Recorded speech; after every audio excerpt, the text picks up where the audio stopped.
আসসালামু আলাইকুম রহমতুল্লাহি ওয়া বারাকাতুহু। হ্যালো এভরিওয়ান, সবাই কেমন আছেন? আশা করছি আপনারা সবাই অনেক অনেক বেশি ভালো আছেন। This is Imran from Australia. বর্তমানে আমি 100 স্পিডের রাস্তার মধ্যে গাড়ি চালাচ্ছি। এটাকে বলা হয় ফ্রিওয়ে। ফ্রিওয়েতে আমি 100 স্পিডে গাড়ি চালাচ্ছি, কারণ এটার সর্বোচ্চ ম্যাক্সিমাম স্পিড হচ্ছে 100। সো আমি কেন এখানে গাড়ি চালাচ্ছি, কোথা থেকে আসলাম, সেই বিষয় নিয়ে মূলত আজকে আপনার সাথে কথা বলবো। অ্যাট দ্য সেম টাইমস আপনারা যারা অস্ট্রেলিয়া মেলবোর্ন শহরে জব খুঁজতেছেন, পেট্রোল স্টেশনে স্পেশালি বিপিতে জব করতে চান আপনারা, যেটা ওয়ান কাইন্ড অফ ফেমাস একটা পেট্রোল জব বলা যায়, যেখানে আপনি দাঁড়িয়ে বিভিন্ন ধরনের গ্রোসারি স্টোরেজ থেকে গ্রোসারি মালামাল বিক্রি করবেন, আর পেট্রোলের প্রাইসটাকে আপনি রাখবেন আর কি। যারা তাদের গাড়ি নিয়ে আসবে, তারা পেট্রোল ভরলে ওই প্রাইসটা আপনি সুন্দর করে রাখবেন। সো বিপিতে কাজ করা কিন্তু সবার স্বপ্ন থাকে। তো আমিও কিন্তু জব খুঁজতেছি। এখন বর্তমানে কোনো জব নেই আমার, আমি জব খুঁজতেছি। দেখা যাক একটা পেট্রোল স্টেশন জব পাই কিনা।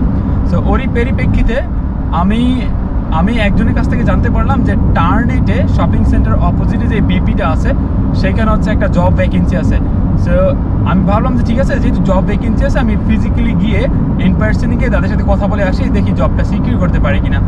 সো এর জন্য আমি ফকনার থেকে আমার গাড়িটাকে নিয়ে, এই গাড়িটাকে নিয়ে আমি ওইখানে গেলাম। এই মাত্র ওইখান থেকে গিয়ে আসলাম আর কি।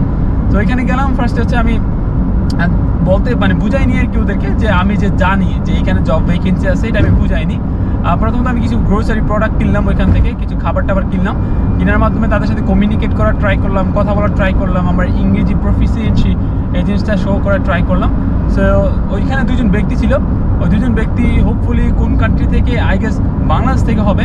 সো ওরা আমাকে জিজ্ঞাসা করতেছিল আমি কোনটা থেকে আসছি, কারণ আমি ওই সময় বাংলাদেশের ইন্ডিয়ান রেস্টুরেন্টের কথা জিজ্ঞাসা করছিলাম, যে কোথায় বাংলাদেশি আর ইন্ডিয়ান রেস্টুরেন্ট পাওয়া যাবে, আমি খিদে লাগছে খাবার খাবো, আমি ইংলিশে জিজ্ঞাসা করতেছিলাম আর কি। সো তারা আমাকে জিজ্ঞাসা করলো তুমি কোথা থেকে আসছো, তখন আমি বললাম বাংলাদেশ থেকে আসছি। তখন ওরা হাসাহাসি করলো আর কি একটু না। অ্যাট দ্য সেম টাইমস আমি তাদেরকে জিজ্ঞাসা করলাম যে আপনারা কোথা থেকে আসছেন, আপনাদের দেশের বাড়ি কোথায়। তো ওরা বলতেছে যে ওই যে একজন লোক, উনি নাকি সিঙ্গাপুর থেকে, আর পাশের জন উনি কিছু বলেনি আর কি, যে উনি কোথেকে আসছে। একজন বললো সিঙ্গাপুর থেকে, আর একজন বলেই তো নাই। তো ঠিক আছে, আমি তো জানি যে মোটামুটি ওরা বাংলাদেশ থেকে আসছে। তো আমিও মনে করেন ওই প্রিটেন্ড করলাম আর কি, যে আমি জানি না আসলে আপনারা আসলে কোথেকে আসছেন, আমার কোনো আইডিয়া নেই, আমি র্যান্ডমলি এখান থেকে ফকনার থেকে এখানে চলে আসছি আর কি। সো এরকম করতে করতে অনেকক্ষণ কথাবার্তা বলার পর সো ওরা আমাকে জিজ্ঞাসা করলো আর কি, যে তুমি কোন কাজ করো। আমি কিন্তু কাজের কথা কোনো কিছু বলিনি, বা ওইভাবে কোনো কথাই বলিনি, যে কারণে ওরা আমাকে জিজ্ঞাসা করবে।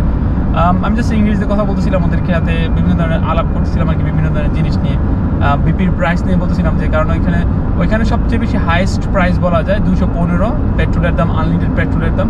বাট আমাদের এরিয়াতে আপনার 159, 170 এরকম আর কি। তো যেহেতু 215, আমি জিজ্ঞেস করছিলাম আর কি, এটা কি আপনার লোকেশনের উপরে ভ্যারি করে এই প্রাইসটা।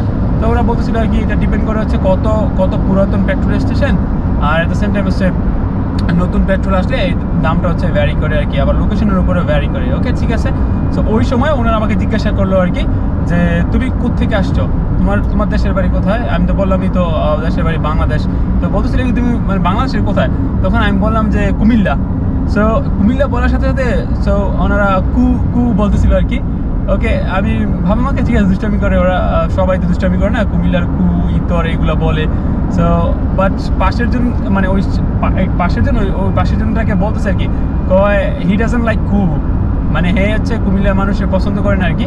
সো এইভাবে বলতেছিল আর কি। আমি বলছি ইটস ওকে, নো প্রবলেম, আপনার পার্সোনাল প্রেফারেন্স থাকতেই পারে, পছন্দ অপছন্দ থাকতেই পারে।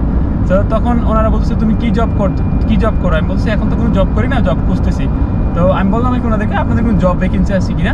সো ওরা জাস্ট একে অপরকে জিজ্ঞাসা করলো যে জব ভ্যাকেন্সি আছে, দুষ্টমিগুলো বলতেছে কি জব ভ্যাকেন্সি আছে। আমি তো পাশাপাশি একটা জিনিস দেখতে পেলাম, ওইখানে একটা সাইনবোর্ড দেওয়া ছিল যে we are hiring. So as soon as possible আমরা হায়ার করতেছি, তোমরা চাইলে তোমাদের সিভি ড্রপ করতে পারো, অথবা এসে আমাদের এখানে directly in person CV drop করতে পারো, অথবা ইমেল করতে পারো। সো আমি দেখে বললাম, আপনারা জব হায়ার করতেছেন, ইংলিশে সব কিছু ইংলিশে হয়েছে। সো আপনারা জব হায়ার করতেছেন, তাহলে আমি আমার সিভিটা এখানে দিয়ে যাই। তো ওই পাশের জন বলতেছিল যে ঠিক আছে, তুমি যদি সিভি দিবা, সেটা একটা কাজ করো, সিভিতে রেফারেন্সের জায়গার মধ্যে লিখে রাখবা আই এম ফ্রম আমি ভাবলাম ওকে ঠিক আছে, সমস্যা নেই, আমি রেফারেন্সের জায়গার মধ্যে আই এম ফ্রম লিখে আসবো। পরে কি করলাম, আমি গাড়িতে চলে আসলাম, গাড়িতে এসে এখানে সিভির মধ্যে আমি লিখলাম আই এম ফ্রম কুমিল্লা না, আই এম ফ্রম যেহেতু উনি বলছে যে রেফারেন্স এটা লিখে আসতে। তো এটা লিখে ওনার কাছে গেলাম, ওনার কাছে গিয়ে দিয়ে আসলাম একটু ওয়েট করে। তখন উনি দেখতেছিল আর কি আমার জব এক্সপিরিয়েন্স। আমার যদিও জব এক্সপিরিয়েন্স তেমন একটা নাই, কোথাও তেমন একটা জব করা হয়নি আমার। ওইভাবে, কারণ আমার প্রেফারেন্স টাইপের জব আমি ওইভাবে পাইনি আর কি। আপনারা তো অনেকে জিজ্ঞাসা করেন যে কী জব করেন।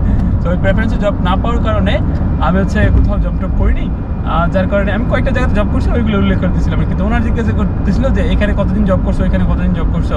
আবার ওরা দেখলো যে ফকনার থেকে আসতে তোমার 30 মিনিট লেগে যাবে, 35 মিনিট লেগে যাবে। আমি বলছে না, ফকনার থেকে হলে তো পসিবল হচ্ছে না। সো অ্যাট দি এন্ড যে জিনিসটা উনি আমাকে এনশিওর করলো যে ঠিক আছে, তুমি সিভিটা ড্রপ করতে পারো, আমরা হচ্ছে ম্যানেজারের কাছে দিয়ে দেবো। ওরাই ম্যানেজার, আমি জানি ওরাই ম্যানেজার, ওরাই সব। ওরা তারপরে বলছে যে সিভিটা এখানে ড্রপ করে যাও, আমরা হচ্ছে ম্যানেজারের কাছে দিয়ে দিব। কিন্তু যেহেতু তুমি কুমিল্লা থেকে এই কারণে তোমাকে মোস্ট প্রবলি নেওয়া হবে না। মানে ও ডিরেক্ট বলতেছে আর কি যে maybe no because you are from okay, direct এভাবে maybe no you are from তো ঠিক আছে, সমস্যা নেই। কুমিল্লার সন্তান হয়ে যদি এখানে এরকম টাইপের রেসিজমের শিকার হই যে শুধুমাত্র আমার কুমিল্লা বাড়ি থাকার কারণেই আমাকে নেওয়া হচ্ছে না, so it's okay, no problem. আমি বলছি যে আল্লাহ নোজ, আপনাদের ইচ্ছা হলে আপনারা নেবেন, না ইচ্ছা হলে নাই। বাট আমি হচ্ছে জাস্ট এখানে ড্রপ করে দিয়ে গেলাম, কখনো যদি প্রয়োজন মনে হয় আপনারা বলবেন। সো এটা বলার কারণ হচ্ছে, জানি না এটা বলা উচিত হবে কিনা, যে আপনাদেরকে যদি কেউ জিজ্ঞাসা করে যে আপনি কোন জায়গা থেকে আছেন, স্পেশালি গ্রামের বাড়ি কোথায়, সেই ক্ষেত্রে আপনার বলাটা উচিত হবে কিনা। বাট আমি বলে তো এখন ধরা খেলাম, তাই না? সো আমি কুমিল্লার, আমি তার বলতে পারি না আমি ঢাকার, বা আমি কুমিল্লার, আমি তো বলতে পারি না ফরিদপুরে, তাই না? সো আমি কুমিল্লার মানুষের কুমিল্লা বলছে, এখন ওনারা নিলে নিবে, না নিলে নেই। বাট আমার কাছে কোয়েশ্চেন হচ্ছে যে মানে এটা তো কোনো রিজন হতে পারে না। হ্যাঁ, আমার জব এক্সপিরিয়েন্স নেই, ওইটা একটা রিজন হতে পারে। আমার বাড়ি একটু দূরে, বাট আমার তো গাড়ি আছে, তাই না? আমি গাড়িতে আসতে পারি যে কোনো সময়, ওইটা একটা রিজন হতে পারে। আমার অস্ট্রেলিয়ান ড্রাইভিং লাইসেন্স আছে, লাইসেন্স না থাকতো ওইটা একটা রিজন হইতে পারতো, কিংবা লোকেশন অনেক দূরে, ওইটা একটা রিজন হইতে পারতো। কিন্তু আই এম ফ্রম কু হওয়ার কারণে যে আমাকে বাদ দেওয়া হবে, আমাকে জবে নেওয়া হবে না, এটা কোন ধরনের রিজন? এটাই মানে আমার কাছে একটু গায়ে লাগছে আর কি, যাক ভালো লাগে না। তো এখন এই ভিডিওটি করার একটাই উদ্দেশ্য আপনাদের সবার উদ্দেশ্যে, যারা আপনার টার্নেটের আশেপাশে থাকেন, টার্নেটের আশেপাশে অবশ্যই, ওকে। আবার হচ্ছে আপনার সানশাইন নর্থ, সানশাইন ইস্ট বা ওরিবি, এই জায়গাগুলোতে আপনারা যারা থাকেন, আপনারা কিন্তু চাইলে এই জবটা পেতে পারেন। আমি আজকে হচ্ছে আপনার 4 তারিখ জানুয়ারি মাসের। সো আজকে আমি এইমাত্র এখান থেকে রিজেকশন খেয়ে আসলাম। তো এখন আপনাদেরকে আমি বলতেছি যে আপনারা যদি বিপিতে জব করতে চান, ওরা হায়ার করতেছে অ্যাজ সুন অ্যাজ পসিবল। আপনারা যারা টার্নেট কিংবা সানশাইন কিংবা আপনার টার্নেটের আশেপাশে ওরিবি এই সাইডের এরিয়াতে বসবাস করতেছেন, স্পেশালি বাংলাদেশ থেকে আসছেন, নতুন হোক আর পুরাতন হোক, আপনারা চাইলে কিন্তু ওরিবি সেন্ট্রালের অপোজিটে যেই বিপিটা আছে ওইখানে গিয়ে কিন্তু আপনি চাইলে আপনার সিভিটা ড্রপ করে আসতে পারেন। হোপফুলি আপনারটা হয়ে যাবে, কারণ ইউ আর নট ফ্রম আমারটা হয় নাই, কারণ I am from okay, I am from Comilla, that's why আমারটা হয় নাই। বাট আপনি তো আর কুমিল্লার হবেন না, তাই না? তো হোপফুলি আপনাকে ওনারা লাইক করবে, আপনাকে ওনারা নিয়ে নেবে। সো আপনাদেরকে জব অফারটা জানানোর জন্যই আমি মূলত আজকে ভিডিওটি করছি। এইরকম একটা রিস্ক নিয়েও মোটামুটি রাস্তার মধ্যে আমি মোটামুটি গাড়ি চালাই, আলহামদুলিল্লাহ। এই যে এখন ফ্রিওয়েতে গাড়ি চালাচ্ছি, তো আমার কোনো প্রবলেম হবে না, কারণ হচ্ছে আমি লেফট লেন ধরে হচ্ছে গাড়ি চালাচ্ছি। আর আমি অতটাও একদম ডিরেক্ট ক্যামেরার দিকে তাকিয়ে কথা বলতেছি না, আমি জাস্ট নর্মালি আমার রোড রুলসগুলো মেনে একটা নির্দিষ্ট স্পিডে আমি গাড়ি চালিয়ে আপনার সাথে এইগুলো বলতেছি। তো আপনাদের সবাইকে রিকোয়েস্ট করবো, স্পেশালি যারা হচ্ছে জব খুঁজতেছেন, বিপিতে জব করতে চান, যেহেতু আমারটা হয় নাই, আল্লাহ তো আমাকে কোনো না কোনোভাবে ম্যানেজ করে দিবে ইনশাল্লাহ। আমি খুঁজতে থাকি, আল্লাহ না কেউ না কেউ আমাকে ইনশাল্লাহ অবশ্যই ডাকবে, আমাকে কেউ না কেউ নিবে। সো এটার প্রতি আমার বিশ্বাস আছে ইনশাল্লাহ, যেহেতু আমার কোনো ধরনের প্রবলেম নাই, পার্সোনালিটিতে কোনো প্রবলেম নাই, কোনো জায়গাতে কোনো কিছু প্রবলেম নাই। আজ না হয়তো কাল যা হবে ভালোর জন্য হবে ইনশাল্লাহ। সো আপনারা যারা করতে চান, যারা বাংলাদেশ থেকে নতুন আসছেন, সো আপনাদেরকে বলবো, আপনারা যদি জবটাকে আসলে সিকিউর করতে চান বিপিতে কিন্তু অনেক ভালো পে রেট থাকে, হ্যাঁ, 30 আপ থাকে। সো আপনি $30 পার আওয়ার পাবেন, সেক্ষেত্রে খুবই ভালো। সো আপনারা কিন্তু এই জবটা কিন্তু সিকিউর করতে পারেন। এখনই চলে যান টার্নেটের যে শপিং সেন্টার আছে, টার্নেট শপিং সেন্টার অপোজিটে একটা বিপি দেখতে পারবেন, ওইখানে গিয়ে আপনি ডিরেক্টলি আপনার সিভিটাকে ড্রপ করে আসতে পারেন, ওদের সাথে কথা বলে আসতে পারেন। ইনশাল্লাহ দোয়া করি যেন আপনার জবটা হয়ে যায়, কারণ you are not from Comilla. আর আমি দোয়া করি যেন আপনার জবটা হয়ে যায়। আর আপনাদের কাছে যদি কোনো ভালো কোনো জবের অফার থাকে, স্পেশালি আমার জন্য, আমি আমার মন প্রাণ দিয়ে আপনাদের ওই জবটা করতে রাজি আছি। আপনারা জাস্ট আমাকে একটু রেফার করে দিন, এটা আমার জন্য অনেক বেশি উপকৃত হবে, কারণ আমি এখানে একটা জব খুঁজতেছি। আর জানুয়ারি মাস, সো এটা একটু ক্রিটিক্যাল মাস আমার জন্য। আপনারা সবাই আমার জন্য দোয়া করবেন যেন আল্লাহ তাআলা আমাকে অলওয়েজ মোটিভেট রাখে।